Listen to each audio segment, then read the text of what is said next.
존경하는 총회장님과 여러 임원 여러분, 그리고 이번 행사를 준비하신 여러 준비위원들, 그리고 이번에 이 행사에 참여하신 여러분들에게 무난의 인사를 드립니다.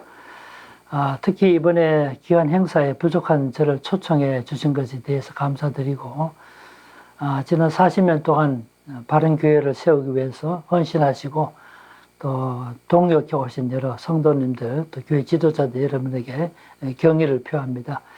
합신총회 40년을 생각하면 저는 출애굽 40년과 비교될 수 있다고 생각합니다.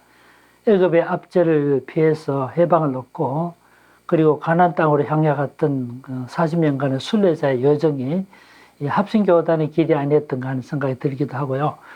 또 구라파에서 우리 국가 권력의 교회에 대한 부당한 간섭을 반대해서 이 신앙의 자유를 누리기 위해서 순례자의 길을 갔던 순례자의 아버지들, 또 17세기 스코틀랜드에서 국가 권력의 교회 간섭, 또 신앙에 대한 간섭을 배제하고 바른 교회를 위해서 분연히 일어났던 것처럼 합신교단 40년은 그와 같은 교회 전통을 계승하는 교회라는 생각을 하게 됩니다. 어떻든 40주년을 맞게 된 것을 축하드리면서 약 15분 정도 말해달라는 부탁을 받고 저도 그 정도 말씀을 드리도록 하겠습니다. 어떤 시대의 교회를 평가하는 혹은 판단하는 그 준거 기준이 무엇일까요?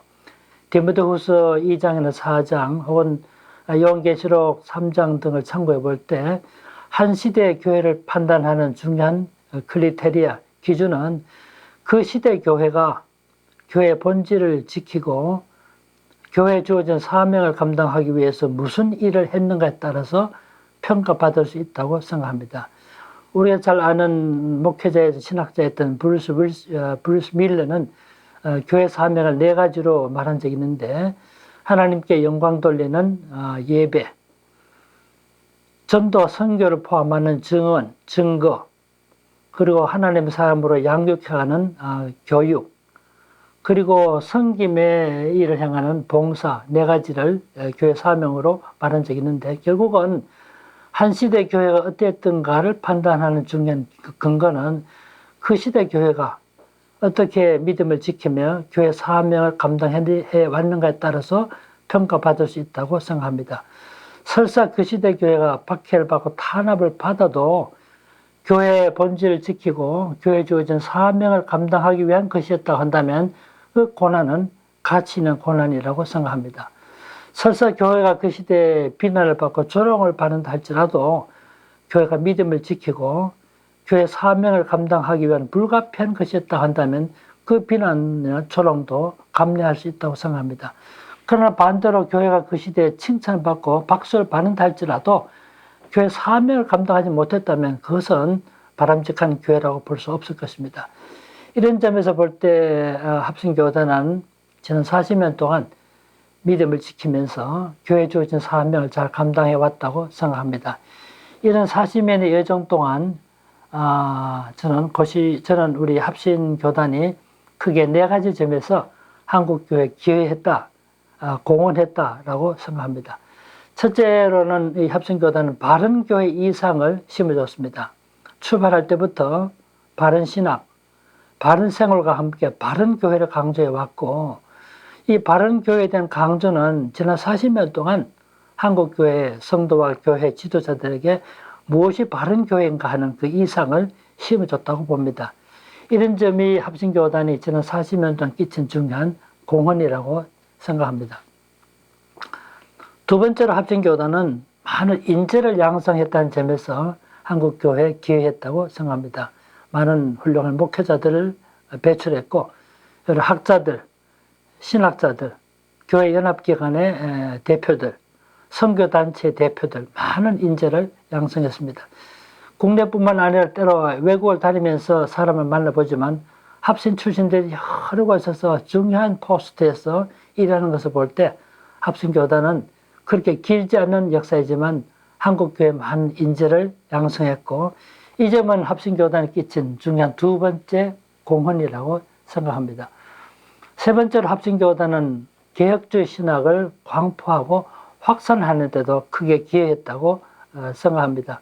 합신교회가 만드는 기관지인 기혁신보, 그리고 합동신학교에서 발간하기 시작했던 신학정론, 이 같은 매체들을 볼 때 개혁주 신학을 천명하고 개혁주 신학을 혹은 천착하고 개혁주 신학을 한국교회 상황에 적용하려는 이런 논문들이 많이 발표된 것을 보면서 이 합신교단은 개혁주 신학을 광포하는 데 기여했다고 생각합니다.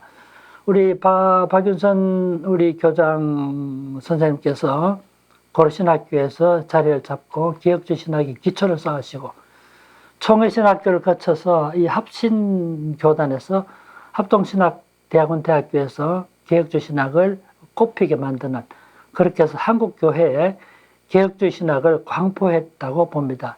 이런 점에서 크게 기여했다고 생각을 합니다. 네 번째로 합신교단은 한국교회에 건실한 교회 성장에 기여했다라고 생각합니다. 1981년 9월 달에 대한예수교 장로 개혁이라는 이름으로 합신교단을 출발할 때 약 200개 정도 교회로 출발했습니다. 그로부터 40년이 지난 지금 와서는 약 1,000개가 넘는 교회로 발전해 왔습니다. 교회 수적인 성장도 중요하지만 더 중요한 것은 개혁주의를 지향하는 건실한 교회 운동에 기여했다고 봅니다. 이런 점에서 합신교단은 지난 40년 동안 한국에 큰 영향을 끼친 그런 모범적인 교회였다고 생각합니다. 동시에 우리가 한번 생각해 봐야 할 것은 지난 40년 동안 우리들이 어떤 모습이든지 우리 스스로를 반성하고 자성하는 일도 필요하지 않겠는가 하는 생각이 듭니다. 한 가지 사례를 가지고 말한다면 제가 속한 고신교회가 해방 후에 혼탁한 그 해방 전국에서 회개를 강조하고 또 자숙을 강조하면서 교회 재건운동을 전개했습니다. 교회 재건이라는 것이 없어진 노회나 총회 기구를 만든다기보다는 영적인 쇄신운동을 전개했습니다. 이때 많은 분들로부터 박수를 받았고 지지를 받았습니다. 그러다 1946년도 고려신학교가 설립되고 1952년에는 대한예수교 장로 총노회라는 이름으로 고신교회가 하나의 별도의 교단으로 출발했습니다. 어떤 조직이든지 기구가 만들어지고 조직화되면 불가피하게 조직의 본질을 추구할 수밖에 없게 되었습니다. 제가 생각하는 조직의 본질이라는 것은 두 가지인데, 한 가지는 존립이고 한 가지는 개성입니다. 어떤 조직이 만들어지면 그 조직이 존립해야 되고 개성화하기 위해서는 돈이 필요합니다. 재물이 필요한 것이죠. 예배를 드리려면 예배 공간이 필요한 것이죠. 이렇게 교회가 조직화되다 보니까 우리도 모르게 자연스럽게 그 시대의 다른 교회의 모습을 닮아가기 시작합니다. 예컨대 교회당 건물이 필요하니까 교회당 건물을 쟁취하기 위한 교회 정탈전에 한 축을 형성해야 됩니다. 교회 재산을 확보하고 그 재산을 놓치지 않게 하기 위해서는 법정 소송에 휘말리기 때문에 법정 소송을 받아들이게 됩니다. 1946년 고려신학교가 만들어졌으니까 10주년이 되는 1956년에는 고려신학교 설립 10주년과 고신교회 총회 설립을 기념하는 큰 행사가 개최됐습니다. 10주년이라는 기쁨과 감격의 행사가 아니라 침통한 성찰의 10주년이 되었습니다. 이때 고려신학교 교장했던 박윤선 교장은 고신교단 안에 내재한 세 가지 큰 문제점을 지적했습니다. 첫 번째로는 교회 운영에 있어서 비합리적인 점들이 많이 있다는 점을 지적했습니다.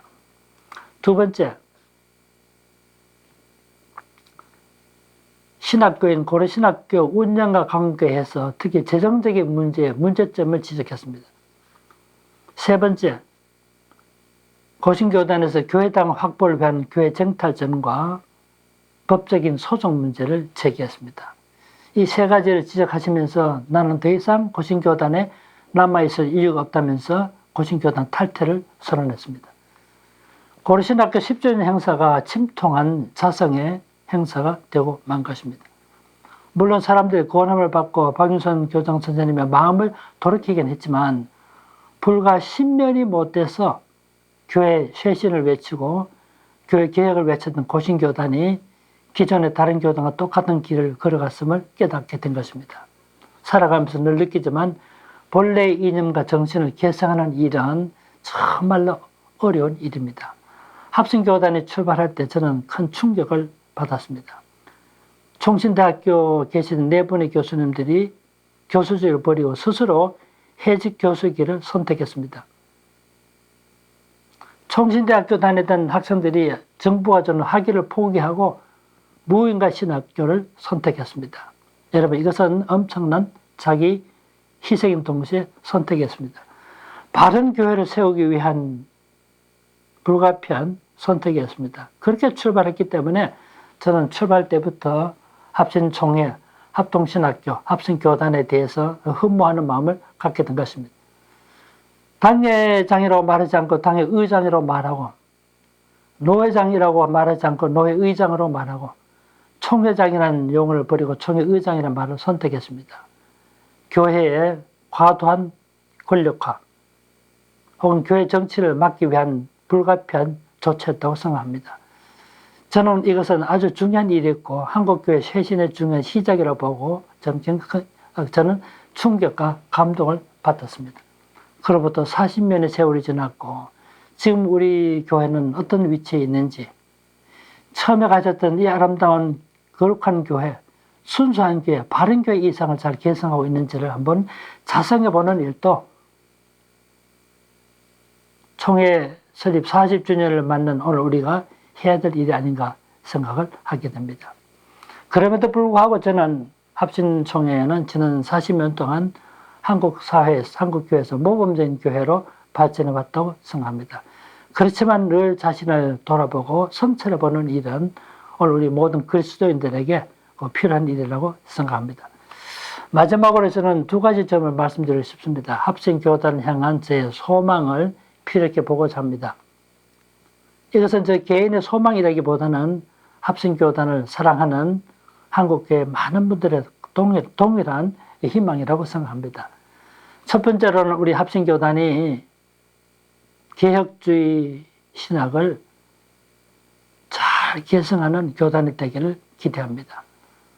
때로는 개혁주의 신학을 말하고 칼빈주의 신학을 말하면서도 개혁주의적인 삶을 살지 못하고 칼빈주의적인 삶의 가치를 개성하는 일이 잘 개성하지 못하는 일이 있는데 우리 합신총회는 이 개혁주의 신학을 잘 지켜가고 개혁주의 신학의 보루로서 역할을 잘 감당해 주기를 기대합니다. 미국 북장로교의 대표적인 신학교였던 프린스턴 신학교가 1812년에 설립이 되는데 적어도 100년 동안은 그 정신을 잘 개성해 왔다고 봅니다. 그러나 100년이 지난 다음에 점차 다른 전통들을, 다른 신학을 받아들임으로써 본래 이념에서 변질되고 이탈했음을 우리는 잘 알고 있습니다. 합신교단이 앞으로 80년, 앞으로 100년, 그 이상의 세월 동안 변함없이 한국에서 개혁주의 신학을 지향하는 대표적인 학교로, 교단으로 남아주기를 기대해 봅니다. 2번째로 이 합신교단이 과거에도 그랬지만 앞으로도 변함없이 바른 교회 이상을 한국교회에 심어주기를 기대합니다. 세상은 변하고 인간사가 다 변하지만 처음에 가졌던 그 아름다운 교회, 그 순수한 교회, 하나님이 기뻐하는 교회를 세워가겠다 했던 바른 신학, 바른 생활과 함께 그 바른 교회 이상을 심어주고 계승해 가기를 기대해 봅니다. 많은 단체들이 심지어 이단들조차도 교회라는 표현을 쓰고 있기 때문에 교회에 대한 많은 혼란이 야기되고 있습니다.